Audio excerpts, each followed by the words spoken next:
رمضان كريم رمضان كريم مبارك عليكم الشهر۔ ایک تو یہ کہ حاملہ عورت روزہ کیسے رکھے، اور دوسرا یہ کہ دودھ پلانے والی ماں کیسے روزہ رکھے۔ یہ آئے ہیں سوال جواب؟ نہیں آئے ہیں۔ خوب، یہ دو سوال ہیں ملتے جلتے، یعنی ایک ہی وادی کے دونوں سوال ہیں، اور جواب بھی دونوں کا ایک ہی طرح کا ہے، اس لیے دونوں کو ایک ساتھ ہم آپ کی خدمت میں عرض کر دیتے ہیں۔ پہلا سوال یہ ہے کہ حاملہ عورت روزہ کیسے رکھے، دوسرا سوال یہ ہے کہ دودھ پلانے والی عورت کیا روزہ رکھ سکتی ہے۔ دیکھیں، روزہ تو سب پر فرض کیا گیا ہے، کتب علیکم الصیام، تم سب پر روزے کو واجب کیا گیا ہے۔ اب دیکھنا یہ ہے کہ کون کون سے افراد ایسے ہیں کہ جن کو ایگزیمپشن حاصل ہے اور جن کو استثناء ملا ہے اس حکم سے۔ آیا حاملہ ہونا یا دودھ پلانے والی ماں ہونا سبب بنتا ہے کہ ایگزیمپشن حاصل ہو سکے؟ تو فرماتے ہیں جی نہیں۔ خود یہ عنوان دیکھیں، بعض اوقات خود ٹائٹل کی اہمیت ہوتی ہے۔ مثلا آپ آخر میں جائیں اگر توضیح کی روزے کے احکام میں، تو وہاں پر کچھ افراد جن پر روزہ واجب نہیں ہے، اس میں ایک فرد جو انہوں نے گنا ہے وہ ہے بوڑھا اور بوڑھی۔ اتنا بوڑھا اور بوڑھی ہو کوئی شخص کہ وہ روزہ نہ رکھ سکتا ہو تو وہ ایگزیمپٹڈ ہے۔ خود بوڑھا اور بوڑھی، بیمار ہونا ضروری نہیں ہے، ضرر ہونا اس کے لیے ضروری نہیں ہے۔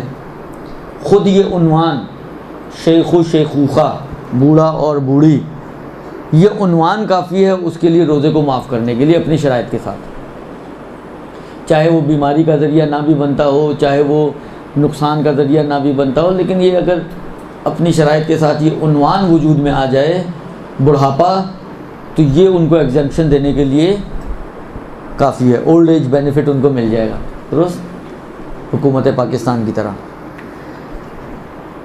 آیا یہ پریگننٹ ہونا یا فیڈنگ مدر ہونا یہ بھی اسی شیخ و شیخوخہ کی طرح ہے کہ صرف عنوان ہی کافی ہے کہ جہاں پر کوئی خاتون حاملہ ہو جائے یا فیڈنگ مدر بن جائے تو آپ کہیں کہ جی ایگزیمپشن حاصل ہو گئی، بس عنوان ہی کافی ہے، اب چاہے نقصان ہو یا نقصان نہ ہو، بیمار پڑیں یا نہ پڑیں، ہر حالت میں بالآخر ان کو ایگزیمپشن ہے۔ آیا ایسا ہے؟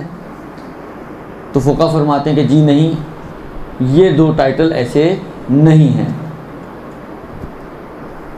یہ دو ٹائٹل ایسے نہیں ہیں۔ پھر یہ کہ ابتدائی طور پر حاملہ اور دودھ پلانے والی ماں پر روزہ واجب ہے۔ ہاں، اب اگر اس کو روزہ رکھنا بچے کے لیے یا ماں کے لیے ضرر کا ذریعہ بنے تو ضرر کی وجہ سے پھر معافی مل جائے گی، لیکن خود اس عنوان کی وجہ سے کوئی معافی نہیں ہے۔ لہذا اگر کوئی ایسی خاتون ہے کہ جو حمل کے باوجود روزہ رکھ سکتی ہے، اس کے لیے نہ اس کے حمل کے لیے کسی کے لیے بھی نقصان نہیں ہے، تو روزہ واجب ہے اس کے اوپر۔ یا ایسی فیڈنگ مدر ہے کہ جو فیڈ کراتے ہوئے بھی روزہ رکھ سکتی ہے، یا مثلا فرض کریں جو آج کل تو بالآخر آلٹرنیٹیوز اتنے موجود ہیں، مثلا بچوں کو دودھ فیڈر وغیرہ دیا جا سکتا ہے، مثلا رات میں فیڈ کروائے، دن میں فیڈر پلا دے، یا اس قسم کے جو بھی صورتحال ہیں، جو بھی شریعت نے کہا ہے کہ اگر کوئی آلٹرنیٹیو موجود ہو تو اس آلٹرنیٹیو پہ جانا پڑے گا۔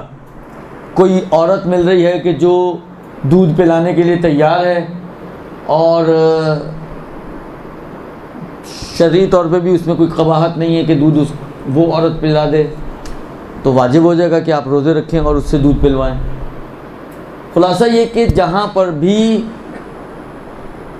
عورت کے لیے ضرر نہ ہو یا راستے متبادل راستے موجود ہوں تو عورت پر روزہ واجب ہے۔ حمل اور دودھ پلانا روزے کے وجوب میں رکاوٹ نہیں بنتا. درست. پھر وہی ضرر کی بات آئے گی یہاں پر. اب اگر اپنے لیے مثلا فرض کریں ایک حاملہ عورت ہے یا ایک دودھ پلانے والی عورت ہے, اگر یہ روزہ رکھتی ہے تو اس کی ذات کے لیے نقصان ہے, ضرر ہے, یا اس کے لیے ضرر نہیں ہے, مثلا بچے کے لیے ضرر ہے. بچہ ایسی کنڈیشن میں ہے کہ اس کو فیڈر نہیں دیا جا سکتا, اوپر کا دودھ نہیں دیا جا سکتا, اسی کا دودھ دینا ضروری ہے, اور فرض کریں کہ اگر یہ روزہ رکھے گی تو دودھ نہیں پلا پائے گی اور بچے کے لیے نقصان ہے. تو ان کنڈیشنز میں کہ اگر اپنی ذات کے اوپر نقصان ہو یا بچے کے اوپر یا حمل کے اوپر نقصان ہو تو پھر اس کو چھوٹ مل جائے گی کہ یہ روزہ نہ رکھے, بلکہ اس کو ہر روزے کے بدلے ایک مطعم فدیہ دینا ہوگا.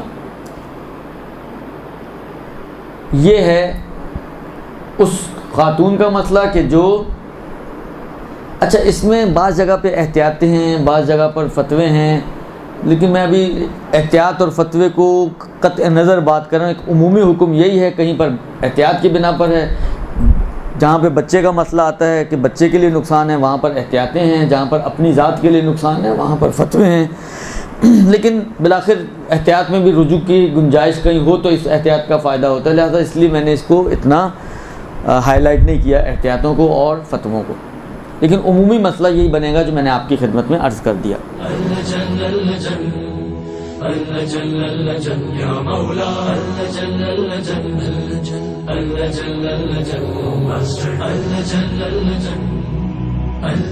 يا صاحب السماء اللجن